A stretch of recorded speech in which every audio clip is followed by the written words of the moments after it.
Salam sejahtera saya ucapkan kepada Dr. Lau dan rakan-rakan sekalian. Baiklah, pada hari ini, saya dan ahli kumpulan saya akan membentangkan tugasan dua kami, iaitu penulisan akademik. Ahli kumpulan saya terdiri daripada saya sendiri, iaitu Natalia Rafelina, Niklan dan Nurhani. Seterusnya, saya akan masuk kepada pengenalan. Analisis keutuhan wacana, kejelasan dan sumber rujukan dalam sesebuah artikel amat penting bagi menilai kualiti serta kredibiliti penulisan ilmiah. Keutuhan wacana merujuk kepada konsistenan idea dan kesinambungan antara ayat serta perenggan. Manakala, kejelasan pula menekankan cara penyampaian maklumat yang mudah difahami oleh pembaca. Sumber rujukan yang digunakan turut memainkan peranan penting dalam mengukuhkan hujah dan menunjukkan ketepatan fakta yang dikemukakan.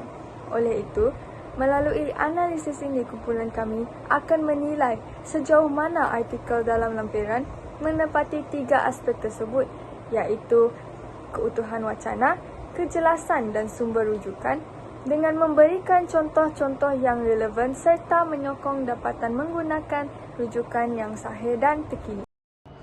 Baiklah, sekarang kita akan melihat keutuhan wacana dari segi semantik. Menurut Nazir 2019, semantik ialah satu cabang dalam ilmu linguistik, iaitu kajian bahasa yang menumpukan kepada maksud sebenar sesuatu bentuk bahasa. Bahasa semantik ini juga berasal daripada perkataan Yunani yang bermaksud makna. Seterusnya ialah jenis-jenis semantik. Semantik ini terbahagi pada dua, iaitu semantik leksika dan semantik gramatika. Semantik leksika merupakan cabang semantik yang mengkaji makna perkataan berdasarkan bentuk dan isi yang terkandung dalam leksikon. Cabang ini juga mengkaji cara mana perkataan itu dibentuk dan digunakan. Saleh 2020. Kedua, semantik dramatika. Semantik dramatika merupakan kajian tentang makna yang terhasil akibat perubahan bentuk ataupun struktur tata bahasa dalam ayat. Makna ini bergantung pada fungsi tata bahasa dalam ayat.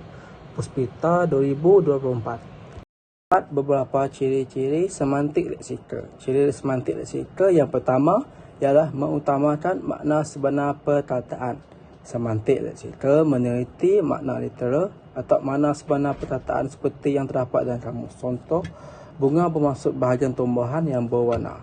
Ciri yang kedua pula ialah lebih fokus kepada perkataan, iaitu unit leksika. Ini bermaksud kajian ini lebih memberikan perhatian kepada perkataan sebagai unit utama makna. Contohnya bunga, kebun, api dan lambat. Ciri yang ketiga pula ialah meneliti hubungan makna antara perkataan. Semantik leksika mengkaji cara-cara perkataan itu saling berkaitan dari segi makna. Contoh, sinonim, antonim, homonim dan hiponim. Ciri yang terakhir ialah menganalisis perubahan makna perkataan. Ini bermaksud semantik leksika boleh meneliti bagaimana makna suatu perkataan boleh berubah mengikut zaman dan penggunaan. Contohnya, bujang merujuk kepada pemuda gagah pada zaman dahulu, namun begitu bujang pada zaman sekarang merujuk kepada orang yang belum berkahwin lagi. Baiklah, sekarang kita akan melihat ciri-ciri semantik dramatika. Ciri-ciri yang pertama ialah makna terbentuk melalui struktur tata bahasa. Ini bermaksud semantik dramatika ini lebih berfokuskan kepada makna yang timbul daripada struktur tata bahasa. Contoh, dia menembak orang. Dia di sini bermaksud dia yang melakukan perbuatan itu. Contoh yang kedua pula ialah dia ditembak orang. Ciri yang kedua pula ialah menunjukkan hubungan antara bentuk dan makna. Semantik dramatika melihat cara sesuatu bentuk morfologi, iaitu imbuhan mempengaruhi makna suatu perkataan. Contoh, ajar boleh menjadi mengajar, mengajar pula boleh berubah menjadi pengajar dan juga berubah menjadi pelajar. Sekarang kita akan melihat analisis keutuhan wacana berdasarkan petikan yang saya ambil daripada artikel tersebut. Dari segi semantik leksika, rencana ini menekankan kesepaduan makna melalui penggunaan perkataan yang berkaitan dengan bidang pendidikan dan teknologi. Penggunaan leksika ini mewujudkan satu kesepaduan semantik kerana semua perkataan membawa makna yang saling berkaitan dengan tema utama iaitu penggunaan teknologi AI dalam pendidikan. Misalnya AI, guru, pendidikan, pengajaran dan murid. Buktinya, awak semua boleh nampak dekat petikan sebelah kiri yang saya highlight dengan warna kuning. Analisis kedua yang saya dapat jumpa daripada petikan yang sama iaitu pengingat ini menggunakan ayat kompleks untuk menjelaskan hubungan sebab dan akibat dan perbandingan. Ayat ini akan menjadikan makna lebih lengkap, mendalam dan mudah difahami oleh pembaca. Contohnya, kemunculan teknologi AI telah menyebabkan guru wajar untuk beralih kaedah pengajaran iaitu tidak lagi berpusatkan guru. Buktinya, frasa telah menyebabkan sudah jelas menunjukkan hubungan sebab dan akibat. Frasa ini menjadi elemen penting dalam penulisan sesuatu ilmiah. Yang seterusnya ialah fonologi. Fonologi ini dia terbahagi kepada dua iaitu fonologi lisan dan fonologi penulisan. Fonologi lisan merupakan kesepaduan dan kelancaran sesuatu rencana yang disampaikan secara pertuturan ataupun percakapan. Keutuhan ini dicapai melalui penggunaan ciri-ciri bunyi bahasa seperti intonasi, nada dan hentian digunakan untuk membantu pendengar memahami makna keseluruhan ucapan dengan lebih berkesan. Asmah Ajrama 2008. Fonologi yang kedua pula ialah fonologi penulisan. Fonologi penulisan merujuk kepada peranan aspek bunyi bahasa seperti sistem ejaan untuk memastikan keutuhan dan kelancaran teks bertulis. Dalam rencana penulisan, keutuhan ini boleh dicapai melalui penggunaan tata tanda dan juga sistem ejaan yang konsisten bagi membantu pembaca memproses dan memahami teks dengan mudah. Indrawati 2018. Sekarang saya akan memberitahu tentang analisis yang saya telah jumpa di dalam perenggan metodologi. Dalam perenggan tersebut, saya telah mendapati terdapat beberapa tanda baca. Tanda baca ialah satu simbol yang digunakan dalam penulisan untuk memisahkan, menegaskan dan menyusun ayat supaya mesej dapat difahami dan boleh sampai dengan jelas kepada para pembaca. Perenggan ini jelas menunjukkan penggunaan tanda baca yang sesuai dan konsisten. Contohnya, kajian ini merupakan kajian kuantitatif. Dalam ayat ini telah berhenti disebabkan oleh tanda baca iaitu tanda titik. Tanda titik ini berfungsi untuk menamatkan suatu pernyataan ataupun ayat. Selain itu, penggunaan tanda koma juga digunakan dalam perenggan tersebut. Misalnya, set soal sedek mempunyai ciri-ciri yang saintifik, khusus dan dapat merangkumi jumlah populasi yang luas. Tanda koma ini berfungsi untuk memisahkan kausa ataupun mewujudkan perhentian sementara. Dalam kejelasan, terbahagi kepada dua, iaitu kohesi dan koheren. Kohesi merujuk kepada hubungan bahasa antara ayat melalui penggunaan penanda wacana, kata ganti nama, pengulangan perkataan penting dan struktur ayat yang seimbang supaya teks lebih tersusun. Manakala koheren pula bermaksud hubungan makna dan logik antara idea dalam penulisan yang membentuk aliran pemikiran yang teratur serta mudah difahami oleh pembaca. Di sini kita dapat lihat jenis kohesi ada banyak. Yang pertama adalah kohesi rujukan. Penggunaan kata ganti nama atau penunjuk untuk elak pengulangan. Manakala kohesi penggantian ialah penggantian perkataan atau frasa dengan istilah yang lain yang sama makna. Pendek kata, kohesi penggantian ni dia macam perkataan yang sama maksud tapi perkataan tu lain. Dia sinonim. Yang ketiga, kohesi elipsis. Pengguguran perkataan yang sama kerana maksudnya sudah difahami daripada konteks. Jadi, dia akan buang perkataan yang tak penting sebab konteks tu dia memang dah boleh difahami oleh pembaca dan tidak perlu tambah-tambah lagi. Yang keempat adalah kohesi penghubung. Penggunaan kata hubung atau penanda wacana bagi mengaitkan ayat dan idea. Yang terakhir adalah kohesi leksikal. Penggunaan perkataan yang berulang bersinonim atau berkolokasi bagi mengekalkan kesinambungan idea.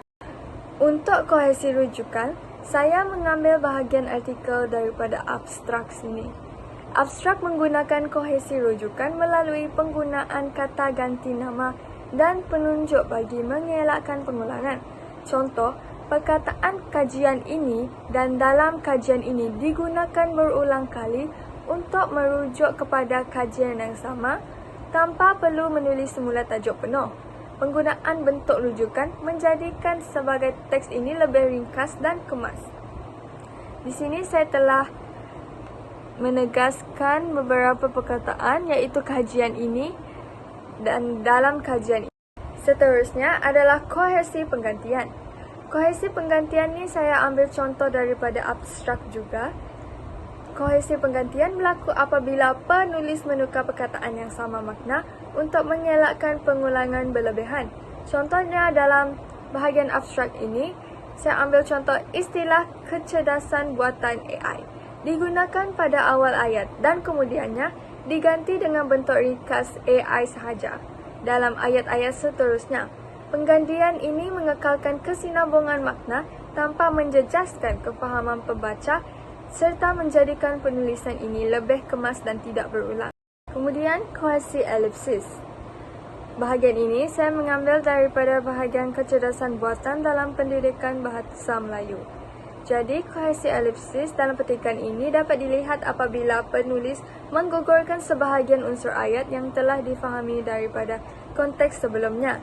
Contoh, dalam ayat, manakala para murid pula menyatakan terdapat peningkatan motivasi dan pencapaian akademik, penulis tidak lagi mengulangi struktur penuh ayat sebelumnya.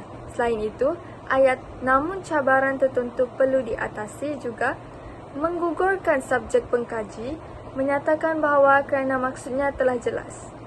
Pengguguran ini menjadikan penulisan ini lebih padat dan tidak berulang. Kohesi penghubung pula saya ambil dari bahagian penyataan masalah. Kohesi penghubung dalam petikan ini dapat dikenal pasti melalui penggunaan penanda wacana yang menghubungkan ayat serta idea antara perenggan. Penulis menggunakan penanda seperti oleh sebab itu dan hal ini kerana untuk menunjukkan hubungan sebab dan akibat antara ayat. Selain itu, penanda seperti merujuk kepada membantu memperkukuh kesinambungan idea dengan menjelaskan fokus perbincangan. Penggunaan kata hubung ini menjadikan penulisan lebih tersusun, berarelan logik dan mudah difahami oleh pembaca. Akhir sekali ialah kohesi leksikal. Kohesi leksikal dalam petikan ini dapat dikenal pasti melalui pengulangan perkataan yang mengekalkan fokus terhadap tema kajian. Perkataan seperti AI, guru, kesediaan dan PDP digunakan berulang kali bagi menegaskan topik utama perbincangan. Selain itu, penggunaan perkataan yang bersinonim seperti melaksanakan, menggunakan dan mengimplementasikan menunjukkan hubungan makna yang rapat antara ayat.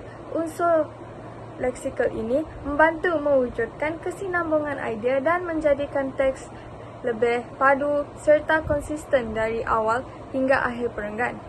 Baiklah, di sini seperti yang anda dapat lihat, saya telah membulat perkataan yang bersinonim yang boleh digunakan sebagai ayat pengganti dan juga saya telah menegaskan perkataan-perkataan yang berulang.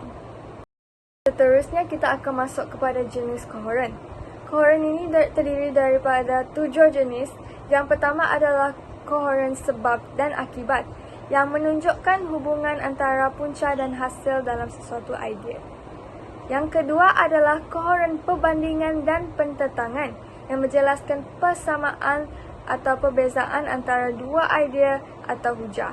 Jadi dalam ayat tu contohnya dia akan menggunakan perkataan manakala untuk menunjukkan perbezaan atau menggunakan perkataan sebaliknya juga untuk menunjukkan perbezaan antara dua idea tersebut. Yang ketiga adalah kohoren penambahan atau lebih dikenali sebagai pengembangan idea, iaitu mengembangkan isi dengan menambah maklumat atau hujah baru. Jadi di sini kita dapat lihat kalau ada ayat yang mengandungi fakta, dia akan tambah dengan isi dan tambah lagi dengan isi. Yang keempat adalah kohoren penjelasan dan huraian, memberikan penerangan lanjut bagi memperincikan sesuatu idea. Contohnya dia akan tambah idea tambahan supaya idea itu akan nampak lebih jelas dan pembaca juga dapat memahami petikan tersebut dengan lebih jelas. Yang kelima adalah coherent chronology, iaitu menyusun idea atau peristiwa mengikut urutan masa. Yang keenam adalah coherent tujuan, iaitu mengaitkan ayat atau idea berdasarkan maklumat atau tujuan sesuatu tindakan. Yang terakhir adalah coherent kesimpulan, menghubungkan idea ke arah penutupan atau rumusan sesuatu perbincangan. Kohoren sebab dan akibat. Perenggan ini memperlihatkan kohoren sebab dan akibat kerana penulis menghuraikan hubungan logik antara tahap kesediaan guru penggunaan AI dan impaknya terhadap PDP bahasa Melayu. Penjelasan disusun secara teratur sehingga pembaca dapat memahami sebab dan kesan yang saling berkaitan dalam konteks kajian. Baiklah, di sini saya mengambil bahagian perbincangan untuk menunjukkan contoh yang perenggan ini memperlihatkan kohoren dan akibat.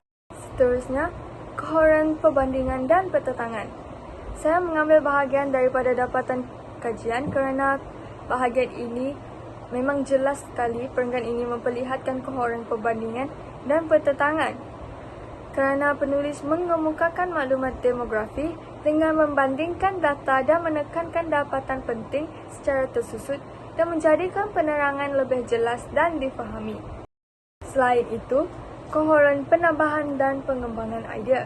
Saya mengambil bahagian daripada faktor yang mempengaruhi kesediaan guru bahasa Melayu dalam mengimplementasikan kecerdasan buatan untuk pengajaran dan pembelajaran bahasa Melayu.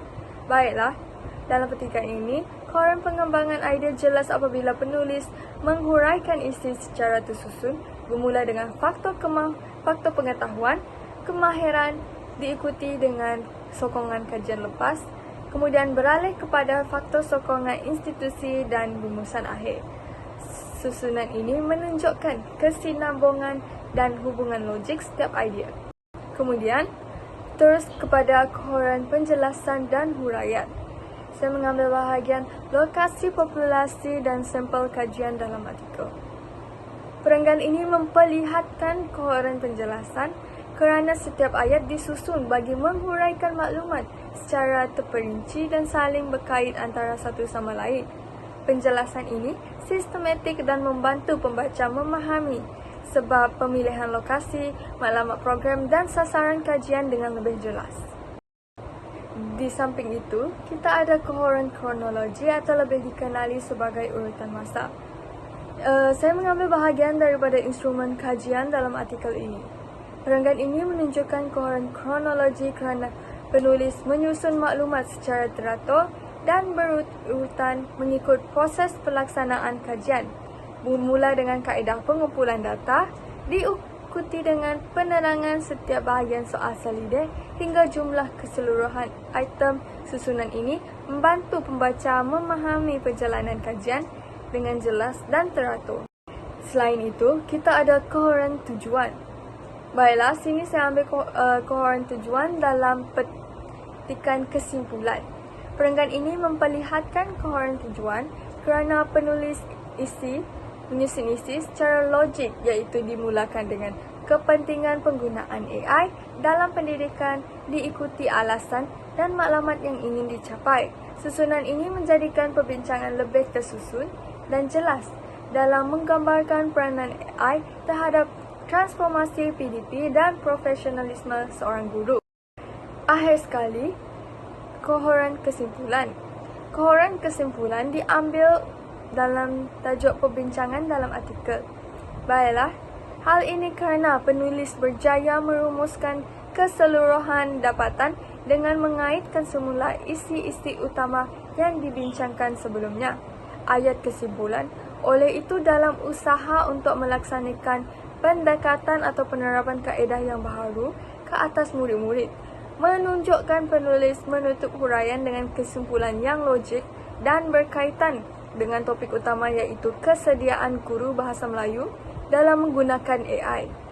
Penulis juga menegaskan kepentingan guru meningkatkan keyakinan dan persediaan dari pelbagai aspek bagi memastikan proses PDP berjalan dengan berkesan. Ini menjadikan perenggan tersebut berakhir secara menyeluruh dan menunjukkan kesinambungan idea yang mantap antara dapatan, huraian dan penutup.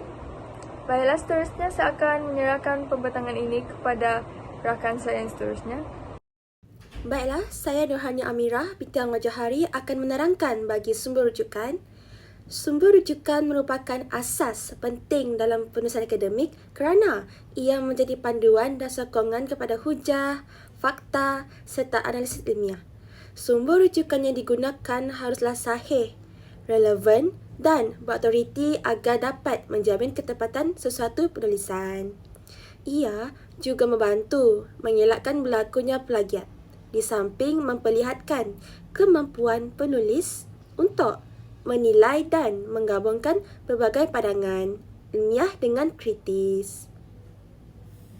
Seterusnya, Soalis dan Fake 2012 menegaskan bahawa penggunaan sumber rujukan bukan hanya menyokong idea penulis, tetapi juga mencerminkan tanggungjawab dan kejujuran ilmiah melalui pengiktirafan kepada penulis asal. Dalam konteks ini, sistem rujukan seperti APA, iaitu American Psychological Association, digunakan secara meluas bagi memastikan integriti akademik terpelihara. Baiklah, bagi slide yang seterusnya, menurut American Psychological Association pada tahun 2020, gaya APA berfungsi untuk menyeragamkan senarai rujukan agar setiap sumber yang digunakan dalam penulisan dapat dikenal pasti dengan jelas. Sistem ini menggalakkan etika akademik dan kejujuran ilmiah dengan mengelakkan unsur plagiat. Gaya APA juga membantu meningkatkan profesionalisme dan kredibiliti penulisan akademik. Penulisan yang mengikuti format APA menunjukkan bahawa penulis memahami dan mematuhi piawaian antarabangsa dalam penyelidikan serta komunikasi ilmiah. Oleh itu, penggunaan gaya APA bukan sahaja penting bagi menyeragamkan format rujukan, tetapi juga berperanan dalam membina budaya penulisan beretika dan berintegriti dalam dunia akademik. Baiklah, saya akan menerangkan ciri-ciri sumber rujukan yang terdapat dalam artikel 81, iaitu kesediaan guru bahasa Melayu dalam mengimplementasikan kecerdasan buatan dalam pengajaran dan pembelajaran. Sumber rujukan ini bersifat ilmiah dan sahih. Semua sumber diambil daripada jurnal akademik, buku ilmiah atau prosiding yang diterbitkan oleh institusi pengajian atau penerbit yang berautoriti. Sumber rujukan yang bersifat ilmiah dan sahih penting bagi menjamin ketepatan maklumat dan meningkatkan kredibiliti penulisan. Slide yang seterusnya, ini merupakan contoh yang saya dapati dan jumpai dalam artikel ini. Contoh ini menunjukkan rujukan daripada jurnal universiti tempatan yang sahih seperti UPSI, iaitu Universiti Pendidikan Sultan Idris, dan terkini iaitu pada tahun 2024, seperti yang saya tandakan iaitu Jurnal Pendidikan Bintara UPSI. Baiklah, yang seterusnya, sumber rujukan ini mempunyai dan mengandungi rujukan terkini dan relevan. Sumber-sumber yang digunakan adalah dari tahun 2019 hingga 2024 menunjukkan rujukan bersifat mutakhir dan relevan. Sumber ini relevan kerana membincangkan AI dalam konteks pendidikan dan digunakan untuk menyokong latar teori kajian.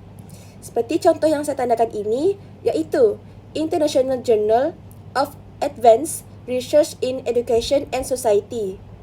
Rujukan yang terkini dan relevan memastikan maklumat yang digunakan selaras dengan perkembangan semasa, sekaligus menyokong hujah dan dapatan kajian dengan data yang tepat dan berkaitan dengan topik kajian. Ciri yang ketiga pula, semua rujukan ini disusun mengikut format APA edisi ke-7. Rujukan ini mematuhi struktur APA dengan menyertakan elemen lengkap seperti nama penulis, tahun penerbitan, tajuk artikel, nama jurnal yang dicodongkan iaitu italik, nombor jilid, isu dan halaman. Format ini menepati gaya APA yang digunakan secara konsisten dalam keseluruhan artikel. Format APA iaitu American Psychological Association sangat penting kerana yang pertama, format ini menyeragamkan gaya penulisan akademik. Format APA memastikan semua penulisan mengikut struktur yang konsisten dari segi rujukan dan penyusunan maklumat. Yang kedua, format APA dapat mengelakkan plagiat. Dengan meletakkan sumber asal secara tepat, penulis menunjukkan kejujuran ilmiah dan memberi pengiktirafan kepada penulis sebenar. Baiklah, untuk yang ketiga, format APA ini juga memudahkan sekmakan dan rujukan semula. Format APA membantu pembaca mencari sumber dengan cepat dan menyemak kesahihan maklumat yang digunakan. Baiklah, ciri yang terakhir pula ialah sumber rujukan ini mempunyai kajian antarabangsa. Artikel ini tidak hanya menggunakan rujukan daripada Malaysia tetapi turut memetik kajian antarabangsa. Ini menunjukkan penulis berjaya membandingkan perspektif global dan tempatan bagi memperkukuhkan hujah. Hal ini menunjukkan penulis memahami isu dalam konteks yang lebih luas serta menambah nilai akademik melalui rujukan global. Sumber yang mempunyai kajian antarabangsa penting. Kerana apa? Kerana dapat memperluas perspektif penulisan, mengukuhkan hujah dengan bukti yang berasaskan konteks global serta menunjukkan keupayaan penulis menilai isu secara menyeluruh dan ilmiah. Seperti contoh yang saya tandakan ini iaitu Lin, Hesh serta Russell, SJ, Norvig, P dan Davis di United Kingdom. Rujukan antarabangsa membantu penulis membandingkan kesesuaian dan keberkesanan sesuatu pendekatan di peringkat global dengan pelaksanaannya di Malaysia. Dengan menggabungkan kajian antarabangsa, penulis dapat menyesuaikan teori atau dapatan luar dengan realiti tempatan, lalu memperkaya bidang kajian dalam konteks pendidikan nasional. Baiklah, untuk slide yang terakhir, apa yang saya dapat rumuskan daripada pemetangan kami adalah kesimpulannya, artikel ini menunjukkan keutuhan wacana dan kejelasan yang kukuh melalui penyusunan idea yang sistematik serta mudah difahami. Dari aspek sumber rujukan, penulis berjaya menunjukkan ketelitian dengan menggunakan rujukan yang terkini dan mengikut format APA edisi ke-7 sekaligus memperlihatkan etika, profesionalisme dan kredibiliti penulisan akademik. Dari segi kepentingan, keutuhan wacana memastikan mesej kajian disampaikan secara jelas. Kejelasan bahasa pula memudahkan kefahaman dan meningkatkan kredibiliti penulisan, manakala penggunaan sumber rujukan yang tepat dan beretika menjamin integriti ilmiah serta kebolehpercayaan hasil kajian. Secara keseluruhannya, gabungan tiga aspek ini menjadikan artikel tersebut bernilai tinggi sebagai rujukan ilmiah yang mantap, berwibawa dan berkualiti dalam bidang pendidikan. Itu sahaja daripada kami. Sekian, terima kasih.